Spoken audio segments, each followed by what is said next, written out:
I always knew my neighbor Karen was trouble, the entitled kind, but I never imagined my silly little problem with stolen Amazon packages would lead to this. Flashing police lights swarming her house, tactical gear, and the bone-chilling discovery of a horror show hidden behind her perfect suburban facade. It sounds insane, I know, but it all started because she just couldn't keep her hands off my deliveries. My name is Maya. Until Karen blew into our quiet, tree-lined street like a Category 5 hurricane of condescension, my life was wonderfully, predictably peaceful. I'm a freelance writer, and as a woman who cherishes her solitude and creative space, my little home office is my sanctuary. My biggest daily drama used to be a looming deadline or a weak cup of coffee. I live for the quiet hum of the suburbs, the rustle of leaves, the distant laughter of kids. Online shopping was my little joy, a convenient way to get everything from obscure British teas to art supplies without breaking my workflow. Packages would arrive, I'd feel that little thrill, and life would go on. Simple, stable, safe. That was my normal, the normal Karen systematically dismantled. She moved in about a year before the chaos erupted. The house next door was a lovely two-story colonial, but Karen's presence instantly cast a shadow. The first time I laid eyes on her, she was directing movers with the precision of a drill sergeant, decked out in eye-wateringly expensive athleisure where that never saw a bead of sweat. Her hair was a weaponized blonde bob, sharp and severe, and even on cloudy days, enormous sunglasses shielded her eyes, though I always felt her judgmental gaze burning through them. Her lips seemed permanently pursed, as if the mere existence of other people was a personal affront. I'm pretty easygoing, but something about her entire demeanor just screamed impending doom. My normal life, my cherished peace, began to unravel with an almost comical banality. It wasn't a sudden explosion. It was a slow, creeping infection of unease, all orchestrated by her. Our first direct interaction wasn't a warm welcome. It was over my recycling bin. I'd apparently committed the unforgivable sin of placing it a few inches too close to her immaculate property line. She didn't knock, didn't offer a polite word. She waited until I was collecting my mail, then called out from her porch, her voice a weapon wrapped in silk. She said something about how some of us, unlike others clearly, take pride in clear boundaries. I just remember staring, a hot flush creeping up my neck, not from shame, but from sheer disbelief at her audacity. I mumbled an apology and dragged the bin back. A tiny incident, but it was the first drop of poison. Then, the packages started their vanishing act. The first was a set of professional-grade watercolors I'd saved up for. The tracking app chirped delivered, but my porch was bare. I sighed, chalked it up to a delivery hiccup, contacted support, got a refund, reordered. These things happen, I told myself, trying to ignore the small, cold knot forming in my gut. A week later, a signed copy of a book I'd been anticipating for months. Delivered. Gone. This time, the knot tightened. I started scrutinizing delivery notifications, rushing to the door the moment they pinged. I even left a polite, almost pleading note for the drivers, asking them to tuck packages behind a large terracotta pot I'd specifically moved there. The third time, it was a birthday gift for my 7-year-old niece, a beautiful handcrafted doll. When that disappeared, something inside me snapped. I stood on my porch, staring at the empty space where it should have been, the delivery confirmation glowing mockingly on my phone.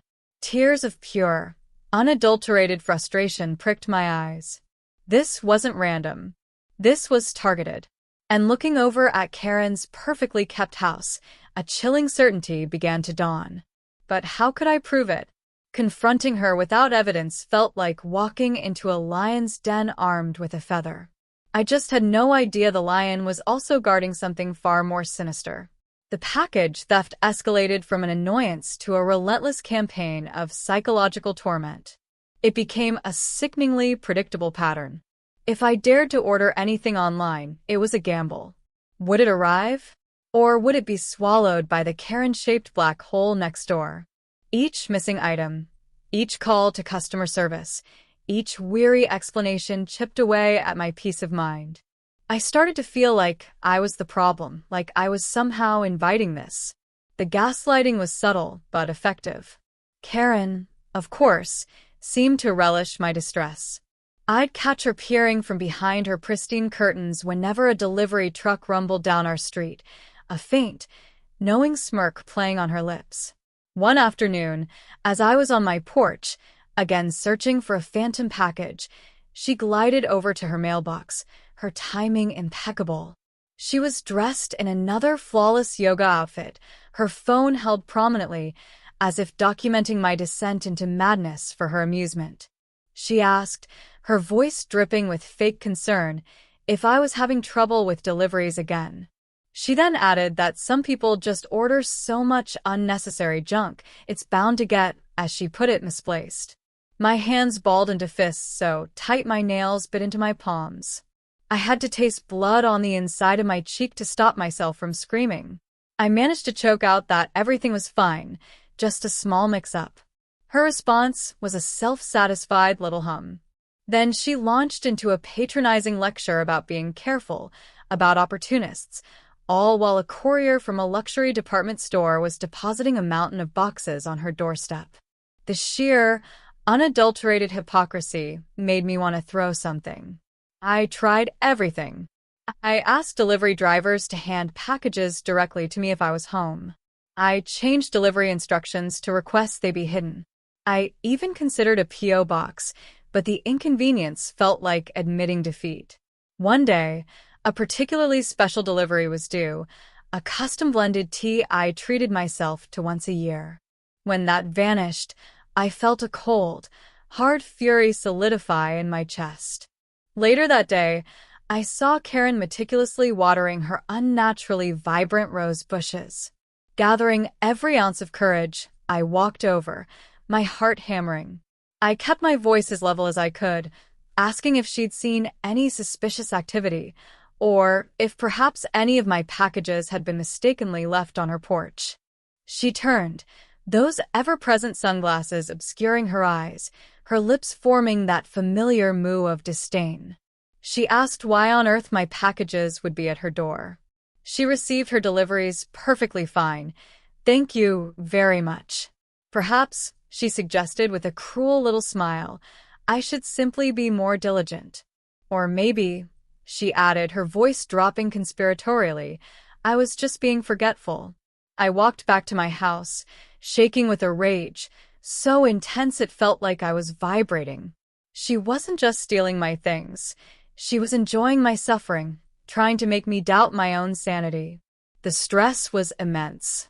My home, my sanctuary, now felt like enemy territory. Sleep became a luxury I could rarely afford. Every creak of the floorboards, every late-night car door, sending jolts of anxiety through me. I was jumpy, irritable, and consumed by this silent war with the woman next door. This had to stop. I had to find a way to expose her, to reclaim my peace, no matter what it took. The breaking point came with a package containing vital medication refills. When that disappeared, the annoyance and frustration morphed into a cold, determined anger. This wasn't just about inconvenient thefts anymore. This was impacting my health and well-being. That night, fueled by righteous indignation and too much coffee, I went online and ordered a security camera. A small, discreet one, cleverly disguised as a birdhouse. The irony of ordering yet another package, praying it wouldn't be stolen so I could catch the thief stealing my packages, was not lost on me.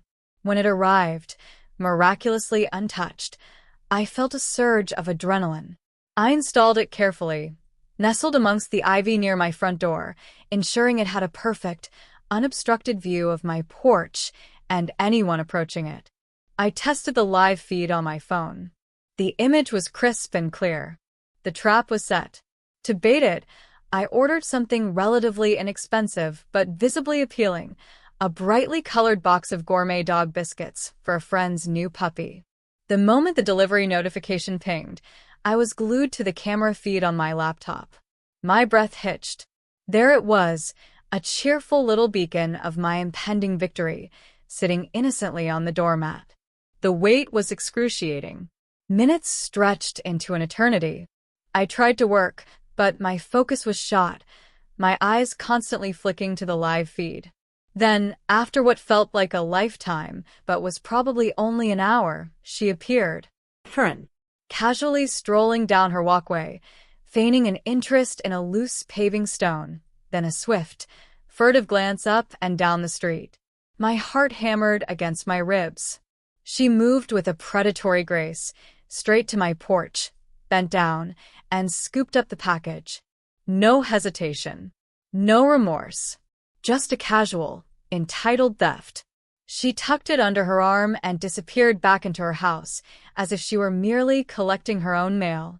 A wave of triumph, so potent it almost buckled my knees, washed over me. I had her. Cold, hard, undeniable video proof. I replayed the footage, a grim smile on my face, saving multiple copies. But as I watched it again, my finger hovering over the pause button, something in the background, a fleeting glimpse through her briefly open front door, made my blood turn to ice. It was dark inside her house, unnaturally so for a bright afternoon. And for a horrifying split second, before the door swung shut, I saw a small, pale face. A child's face, smudged with dirt, peeking out from behind a doorframe before being yanked back. My breath caught in my throat. I rewound, played it again. There it was. Unmistakable. Karen had children? I'd never seen or heard any.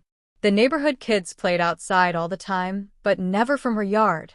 A sickening unease began to curdle the satisfaction of catching her red-handed. This felt wrong. Deeper and darker than just stolen dog biscuits. I decided to leave the camera recording, setting it to motion detect. Over the next few days, while I wrestled with what to do about the package thefts, the camera kept watch. And it began to paint a disturbing picture. Karen did indeed attempt to pilfer another small, insignificant package I'd ordered as a further test. But the camera also captured a parade of shadowy figures visiting her house, mostly late at night. Quick, hushed exchanges at the door. Cars idling for a few minutes, then speeding off. It didn't look like social calls. It looked transactional and deeply suspicious. Then one evening, the camera caught another, longer glimpse inside when the door was left ajar. This time the image was clearer and it shattered me. Two small children, no older than 5 or 6, looking painfully thin and utterly neglected, were huddled on a filthy mattress thrown directly on the floor in what appeared to be a hallway. The area around them was piled high with junk, dirt, and what looked like unbagged trash. Their eyes were huge and haunted in their small, grimy faces. My stomach clenched so hard I felt nauseous. The anger over my stolen packages evaporated, replaced by a chilling horror and a desperate, overwhelming concern for those children. The twist wasn't just that Karen was a petty thief, it was that she was a monster, hiding her atrocities behind a facade of suburban respectability. This was so much bigger than me. I barely slept that night.